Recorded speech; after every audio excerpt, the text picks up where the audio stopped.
ఆశలు అనేది ఇంకా తీరలేదు. మనలో మన జీవితాలు కూడా ఎందో నామకావాస్తి జరుగుతున్నాయి.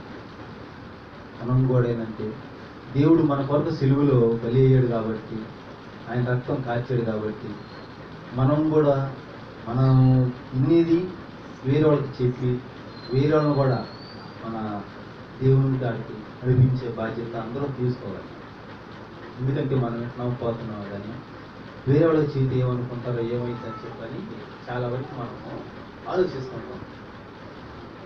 మనము ఎందుకు ఆలోచిస్తున్నామంటే మన ప్రవర్తన, మన క్రమం, మన నడతను బట్టి వేరే వాళ్ళు చెప్తారు. మనం ఒకవేళ చూపిస్తే 3 ఏళ్ళు మనకెళ్ళి చూపిస్తున్నాను కనుక మనం ఒక మనిషికి వెళ్ళి చెప్పాలన్నప్పుడు ఆ మనిషిని ఆలోచించి చెప్తాం ఏమని, ఎట్లాగా, ఏంది నడవడక అనేది. కానీ మనం ఎప్పుడైతే సక్రమైన మార్గంలో నడుస్తామో, సక్రమైన రీతిలో ఉంటామో, అప్పుడు మనకి ఘనత వచ్చింది. ఎలా ఘనత అంటే ఎదుటివారు చాలా మంచివాడు, క్రమంగా ఉంటున్నాడు, పద్ధతిగా ఉంటాడు, అన్ని విషయాల్లో కట్టుబాటుగా ఉంటాడు అనేది ఎప్పుడైతే వచ్చిందో అదే ఘనత మనకి. దేవుడు అంటున్నాడు నువ్వు ఘనతను పొందాలంటున్నాడు. ఏ రీతిలో ఘనతను పొందాలి? మనం ఆయన ఆజ్ఞలు కనుక్కోనాలి, ఆయన మాటలు, ఆయన దేవుని చిత్తానుసారం ఆయన ఎలాగా అయితే చెప్పాడో ఆయన విధంగా నడుస్తాం. ఆయన చిత్తం అంటే ఏంటి? ఆయన ఆజ్ఞలు ఏమేంటి? ప్రేమించాలి. మెయిన్ ఏంటంటే మనం ప్రేమ అనేది కలిగి ఉండాలి. ఆ ప్రేమ లేనిది మనం ఏమి ఘనత అందలేము. ఘనత రావాలంటే ముందు ప్రేమించాలి. మనం ఎప్పుడైతే ఎదుటి వారిని ప్రేమించి గౌరవించి వాళ్ళకి ఇచ్చేస్తామో వాళ్ళు మనల్ని కూడా ప్రేమిస్తారు. మనల్ని కూడా ఒక ఘనత అనేది ఏర్పడింది. వాళ్ళదారే మనం చెప్పుకుంటే రాదు, మనం అనుకుంటే వచ్చేది కాదు ఘనత అనేది. ఎప్పుడు కూడా ఎదుటి వారి నుంచి వచ్చేదే మన ఘనత. అలా జీవిస్తేనే మనకి దేవునికి రాజ్యంలోకి వెళ్తాం, దేవునికి లోబడ్డట్టు ఉంటుంది. లేకపోతే మనకు దేవునికి వ్యతిరేకలుగా అయ్యే ఉన్నట్టే. మనం కూడా ఎవరిలో ఉంటామంటే కేకలు వేస్తుంటాం. ఏమని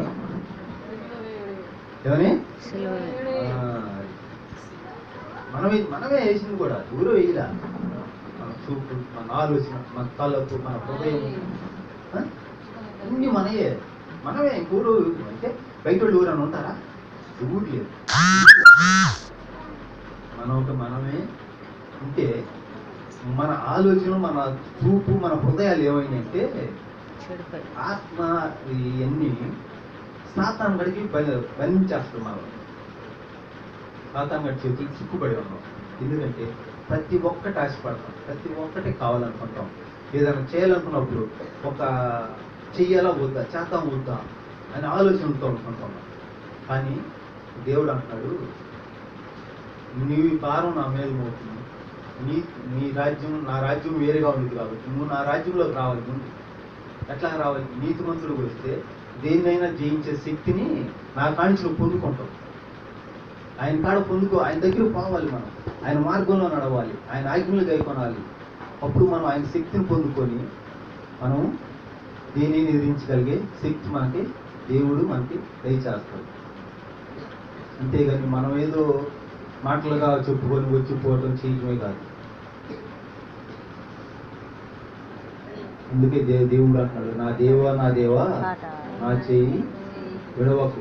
విడవకపోతే మనము రక్షణ లేదు. ఎన్నిటి నేను చెప్పినన్నిటిలో కూడా మనము జయించాలంటే తండ్రి ఎంతసేపు మన కీర్తి పట్టుకొని చెయ్యలు పట్టుకొని నడిపిస్తాడు కొంతకాలమే. తర్వాత ఏమవుతుంది? మనం ఎదుగుతూ ఉండాలి. దేంట్లో ఎదుగుతున్నాం? ఎదగటం ఉండాలి. ఇక్కడే ఉంటాం, ఈ ప్రదేశంలో ఉంటాం. ఎదుగుదల ఎక్కడొచ్చింది? ప్రార్థనలోనా, అబద్ధాలు ఆడటంలోనా, మోసం చేయటంలోనా, ఎదుటి వారి మీద అబద్ధ సాక్ష్యాలు చెప్పడంలోనా? దేంట్లో ఎదిగి ఉన్నాం? తలపోసుకోమంటున్నాడు. దేంట్లో? వ్యతిరేకించడంలోనా? దేంట్లో మనం ఎప్పుడైతే దేవుని ఆజ్ఞలు అన్ని కనుక్కొని మనం నడుచుకుంటామో, ఆయన రాజ్యాన్ని, ఆయన నీతిని ఎతకమన్నాడు ముందుగా. మనం ఆయన రాజ్యాన్ని, ఆయన నీతిని ఎతికితే మనకి ఏ శోధన రాదు, ఏ ఇబ్బందులు రాదు. దేవుని రాజ్యంలో కూడా మనం చేర్చబడటానికి ఆయన ద్వారాలు తెరుస్తూ ఉంటాడు. ఉదయమైన తలుపు దగ్గర ఉండి తప్పుతున్నాడు. ఏమని? తలుపుకి నేను ఈ హృదయంలోకి వస్తే నీకు ఏ కీడు, ఏ శోధన రాదు, అన్నిట్లోనూ నీకు జయమునిస్తానంట. మోషే ప్రార్థించినప్పుడు ఏమైంది? ఆహారం మనం ఫ్యాన్ సౌండ్ కిందకే వచ్చి ఫ్యాన్ సౌండ్ కిందకి వచ్చి పైకి వెళ్దాం. పక్కన వాళ్ళకైనా పడదు, పక్కన వాళ్ళు కూడా రాదు. మనం ప్రార్థించేటప్పుడు ఎదుటి వ్యక్తి గురించే ప్రార్థన చేయాలి. ఎందుకంటే నీ ప్రార్థన దేవుడు ఆలకించాడంటే ఆ ప్రార్థన ద్వారా అవతలకు మేలు కలిగింది. ఆ మేలులో నీకు మేలు. ఎట్లాగా? నీ గురించి నువ్వు ప్రార్థన చేయకుండా ఎదుటి వారి గురించి ప్రార్థన చేస్తూ అప్పుడు ఏమంటాడంటే నీ గురించి ఇంకొంతమందిని ఒకరి గురించి చేస్తే ఇద్దరు నీ గురించి చేస్తారు. ఆ ఇద్దరు నలుగురు కోసం చేస్తే నలుగురు 8 మంది కోసం ప్రార్థన చేస్తారు. ఎందుకంటే దేవుడు చూస్తున్న దేవుడు. నా కుమారుడు దేవుడి గురించి ఏ విధంగా ఉన్నాడు, ఎట్లా పాడుతున్నాడు, ఏ విధంగా చేస్తే వీళ్ళ రక్షణలోకి నడిపించడానికి ఎంత ఆశపడుతున్నాడు, ఎంత ప్రయాసపడుతున్నాడు అనేది దేవుడు చూస్తున్న దేవుడు. కాబట్టి మనం ఎప్పుడు కూడా ఎదుటి వారిని గురించి ప్రార్థన చేస్తే మనకి మేలు కలుగుతుంది. ఎదుటి వారిని ఎప్పుడు దూషించకూడదు, చేయకూడదు. దేవుడు దూషించాడా? దూషించాడు. ఏం చేస్తున్నారో ఎరగదు. క్షమించు. అందుకని ఏంటంటే మనం ఎప్పుడు కూడా ప్రార్థన అనేది ఎదుటి వారి గురించి దైవజనుడు ఎప్పుడు ఏది చెప్తాడో అవి ఆలకించాలి. దైవజనుడు చెప్పేటప్పుడు ఏమైతే తెలుసా?